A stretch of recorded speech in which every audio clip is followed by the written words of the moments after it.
cuando habla de la moralidad, el modelo de ChatGPT hace referencia a un experimento muy famoso que fue publicado hace algunos años, en el 2018, sobre la decisión moral que tendría que tomar un carro autónomo en el momento de decidir si sacrifica a unos peatones cruzando la calle o si se estrella y hace que los ocupantes del vehículo pues fallezcan.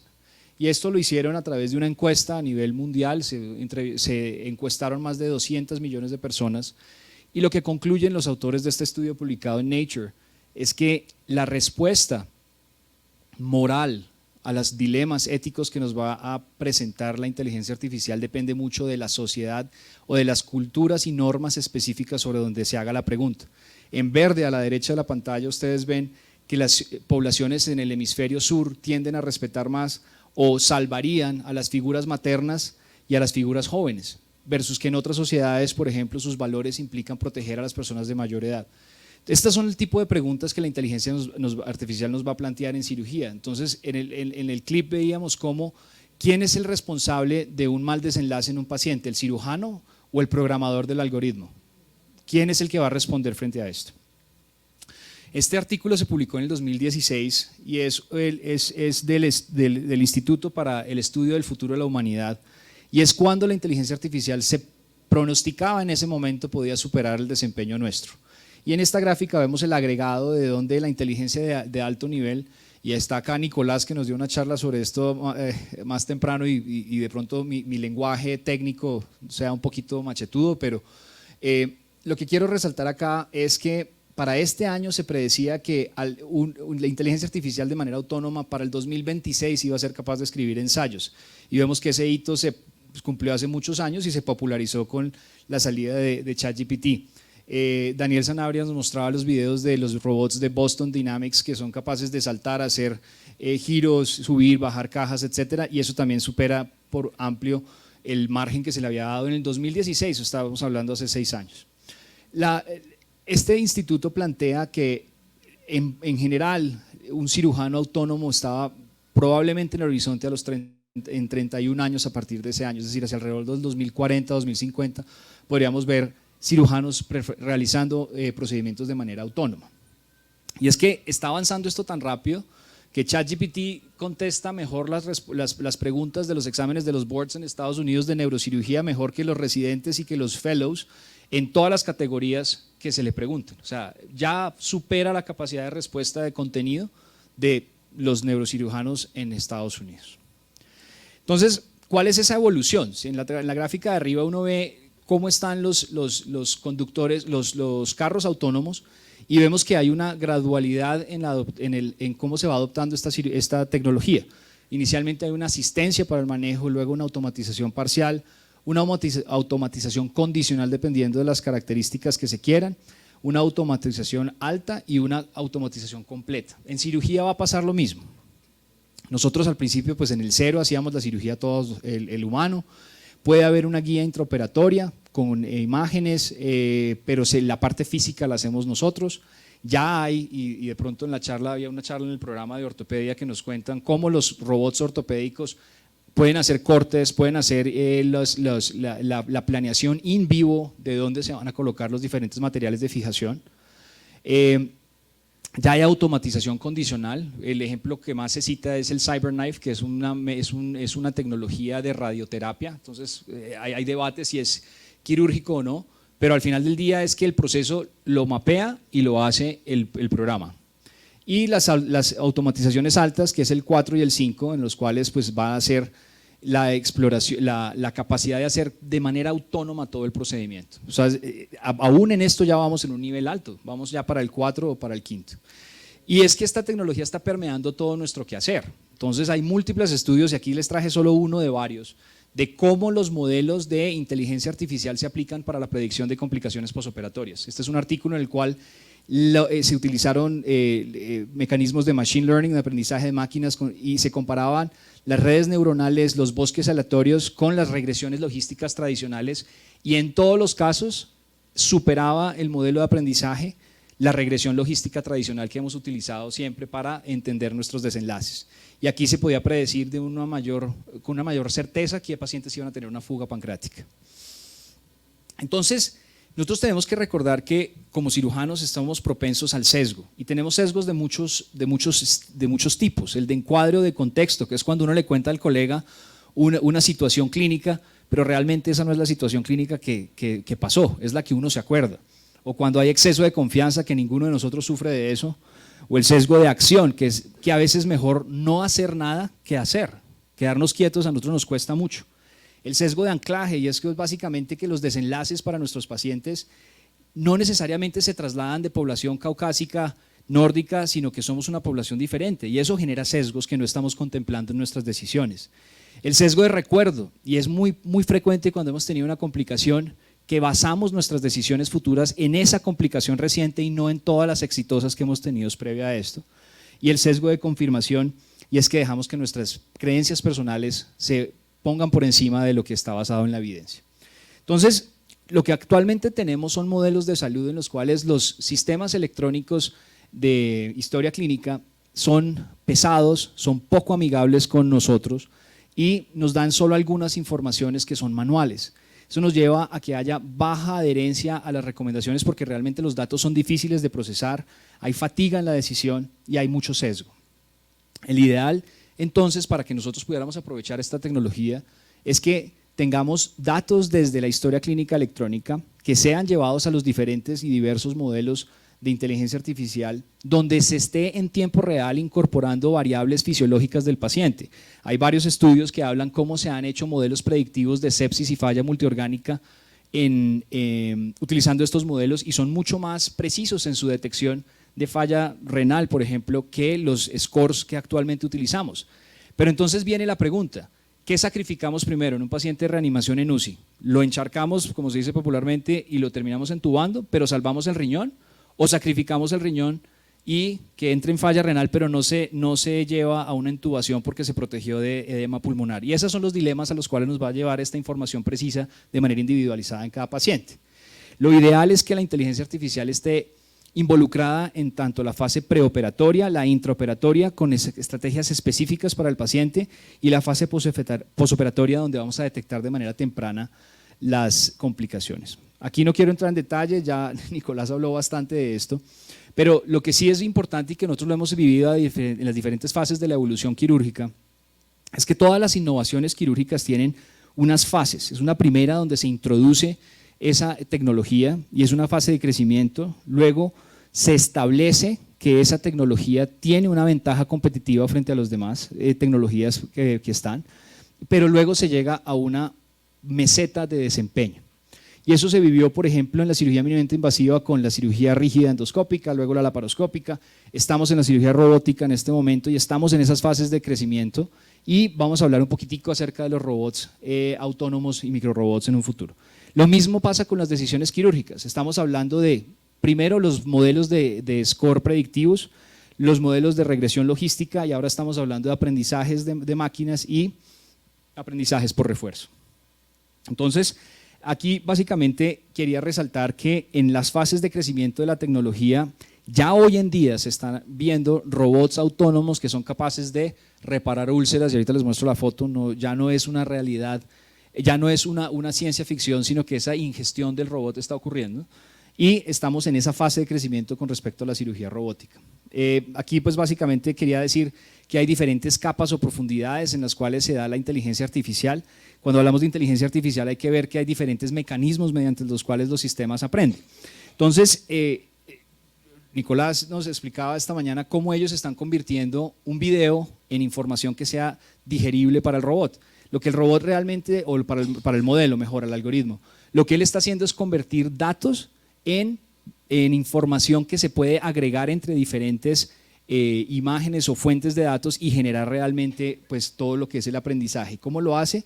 Va generando todo lo que son las características de la imagen, sus márgenes, sus diferentes coloridades, etcétera, y con eso el mecanismo va generando un aprendizaje que a través de muchas y muchas iteraciones pues va generando estos modelos en los cuales ya es capaz de reconocer un órgano.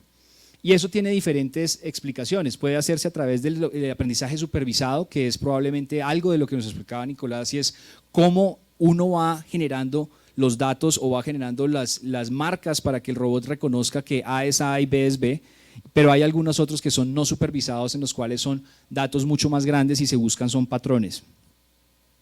Entonces, ¿qué es lo que realmente está ocurriendo alrededor del robot quirúrgico? Que nosotros tenemos que ver que él va a tener 3 ejes sobre los cuales se va a tener que desarrollar. Uno es la complejidad de la misión que se le esté otorgando, y es que, ¿qué va a hacer? ¿Va a suturar o va a retraer? ¿Va a tener dificultades del ambiente? ¿Es un ambiente rígido o es un ambiente móvil? ¿La cirugía está ocurriendo dentro del estómago o está ocurriendo en la caja torácica? Todas estas cosas son cosas que el robot va a tener que incorporar en sus algoritmos. ¿Y qué nivel de independencia va a tener? ¿Es un robot autónomo o es un robot que va a trabajar con el feedback que nosotros le demos? ¿Y cómo lo va a hacer este robot no entrenado? A través de la observación de cirujanos, observación de videos, simulaciones en realidad virtual, programación explícita y técnicas de refuerzo. Todo eso lleva a que estos niveles, estos mecanismos de algoritmo, pues lleven a un robot que esté entrenado. ¿Cómo va a obtener entonces el robot esa información? Va a tener diferentes sensores, entonces hay cámaras, hay receptores ápticos o de tacto, posicionamiento, y todo esto le da input al robot para que pueda empezar a construir esta información. Y esto es lo que está ocurriendo hoy en día. Entonces, ya hay cámaras que están en este momento utilizándose para que sean, por ejemplo, instrumentadores quirúrgicos robóticos. ¿Y qué hace esto? Que detecta las diferentes imágenes, las diferentes formas, se le hace el entrenamiento y ya es capaz de decir qué es qué dentro de la mesa y puede obtener el instrumento y entregarlo al cirujano. O sea, eso está ocurriendo hoy en estos modelos. Acá pues es lo que hablábamos con respecto al entrenamiento de estos videos, y hay mucha dificultad en la parte de la obtención de la data, y es ahí donde realmente hay un rezago frente a los modelos de texto. A diferencia de los modelos de texto, que las bases de datos son enormes, y ahí es donde podríamos tener más rápido avances en lo que tiene que ver con el sistema electrónico de historia clínica. En lo que tiene que ver con imágenes y nuestro quehacer quirúrgico hay dificultad porque la cantidad de videos no está. Y esto es lo que se hace, se texturiza, se generan cuáles son los diferentes puntos de interés y se genera pues una información. Y no quiero aquí quitarle lo que se ha hecho aquí localmente, que yo la verdad no lo conocía y me pareció súper interesante lo que está haciendo el grupo de los Andes, pero es muy parecido, y es tratar de enseñarle al algoritmo cuáles son los diferentes puntos en movimiento de interés, y esto generar pues todo lo que tiene que ver con las variables de interés para nosotros, que son, por ejemplo, la percepción de profundidad, qué tanto trabajan bimanualmente los brazos robóticos, cuál es la eficiencia del movimiento, qué tanta fuerza se hace sobre el tejido, el control robótico y la autonomía. Entonces, esos son los diferentes ejes sobre los cuales se va a trabajar, y pues ya aquí vemos muchos ejemplos de cómo los brazos robóticos se pueden ir cada uno de ellos identificando y generando los datos para ver pues cuáles son sus desempeños. En el 2017, si no estoy mal, se publicó el primer artículo de un robot llamado STAR, que era un robot capaz de hacer anastomosis intestinales de manera, anastomosis no, puntos de manera autónoma. Se le daba un ejercicio sobre un modelo plástico y era capaz de hacer pues toda la sutura continua. Eso ya ha evolucionado y ya se están publicando experiencias en las cuales se evalúa la capacidad del robot autónomamente construir las anastomosis intestinales, y esto es lo que él empieza a ver. Él empieza a ver unos puntos de interés, pero recuerden que estos son tejidos blandos, no es un tejido rígido, entonces se mueve, entonces tiene que tener esos vectores también controlados, y toda esa información se empieza a construir para que él pueda decidir, como vemos en la imagen de la derecha arriba, cuáles son los puntos donde debe colocar las diferentes suturas. Y estos son los resultados. Entonces, vemos que en la mayoría de las categorías de las barras que están a la izquierda es más hermética, los puntos están mejor espaciados, tienen una fuerza tensil adecuada. O sea, en todos esos parámetros este robot iba superando a la laparoscópica y a los modelos que estaban. Y abajo a la derecha vemos cómo él va calculando en esas imágenes en verde cuáles son las diferentes trayectorias que debe tener cada una de las suturas para poder realizarla de manera adecuada. Y esto se comprueba no solamente en la parte física de la anastomosis, de su integridad, sino también histológicamente tiene un desempeño mayor del que nosotros le estamos dando, por ejemplo, en la laparoscopia. Entonces, ¿cuál es otra de esas facetas que va a tener la inteligencia artificial en nuestro quehacer en los siguientes años? Y es que las redes neuronales, inteligencia artificial, van a ser unas herramientas fantásticas para el entrenamiento quirúrgico. ¿Y qué es lo que nos va a permitir? Que se logren las competencias que se requieren de los cirujanos de una manera mucho más rápida. ¿Por qué?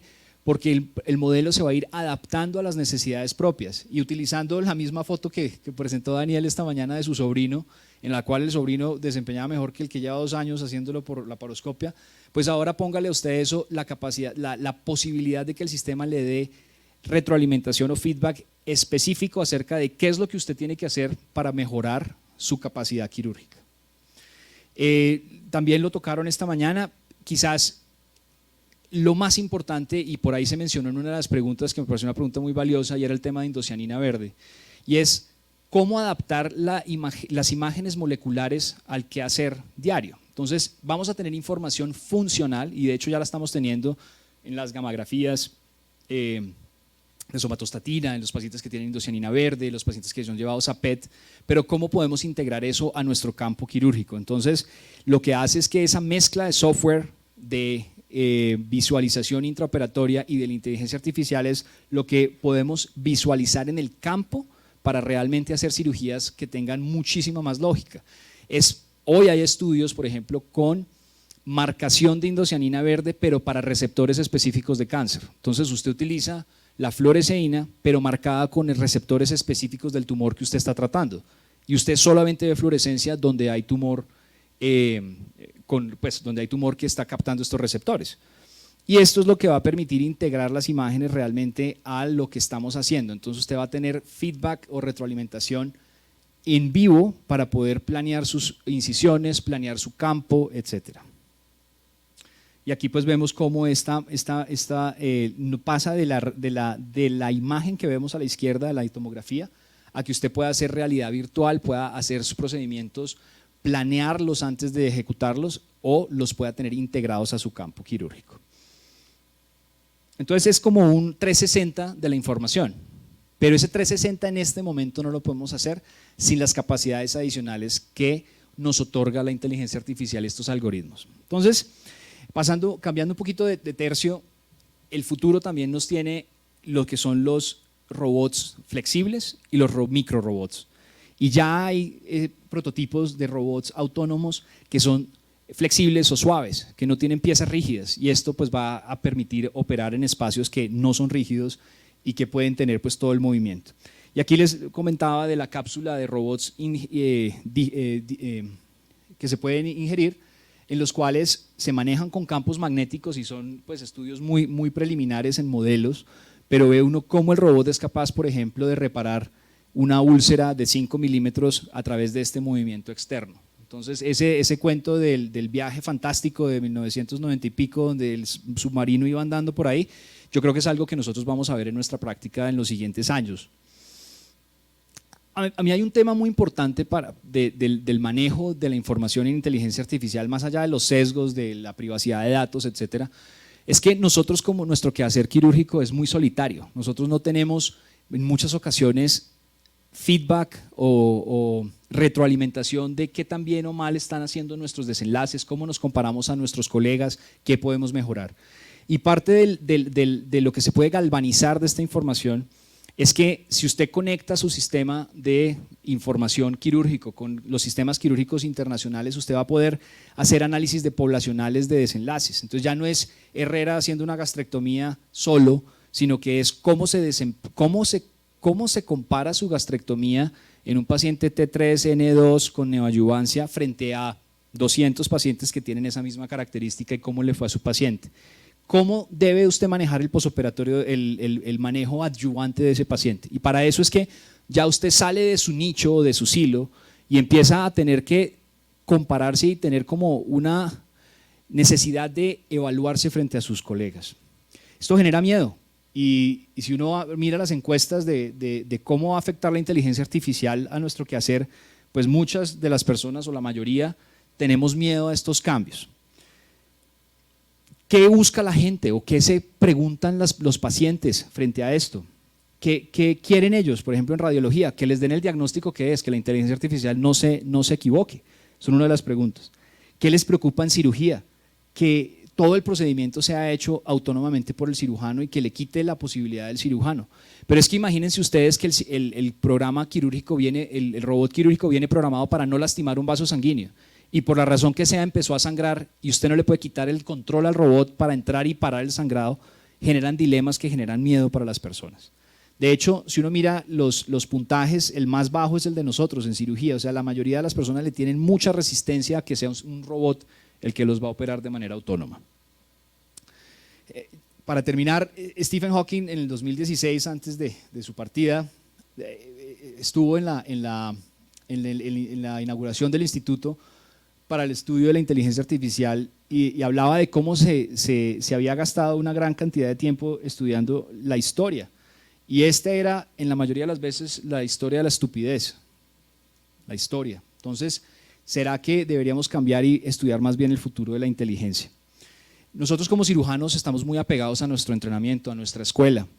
En Outliers es un libro escrito por Malcolm Gladwell, y de ahí surge esa famosa noción de que son 10.000 horas para uno dominar un arte, desde este libro, en el cual pues él plantea que es la práctica la que hace el experto.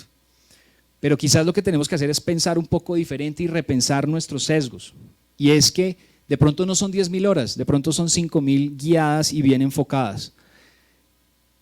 Esta es la carátula del New Yorker del 2017, donde el caricaturista, esta es una caricatura es el caricaturista el que está pidiéndole limosna al robot porque se va a quedar sin trabajo el caricaturista. Nosotros no podemos dejar que esto nos pase como cirujanos, nosotros tenemos que estar al frente de este cambio y entender que estas son herramientas que van a mejorar nuestra práctica. Concluyo entonces diciendo que en el futuro próximo nuestras decisiones van a estar apoyadas por algoritmos, ojalá en tiempo real e individualizando para nuestro paciente. Va a haber una comunicación entre plataformas internacionales que nos van a dar esa conciencia quirúrgica internacional. Necesitamos datos acerca de la calidad y desenlaces, tanto nuestros como de colectivos. Y lo que definitivamente se ve muy a corto plazo es que esto va a impactar lo que es educación y simulación. Muchas gracias.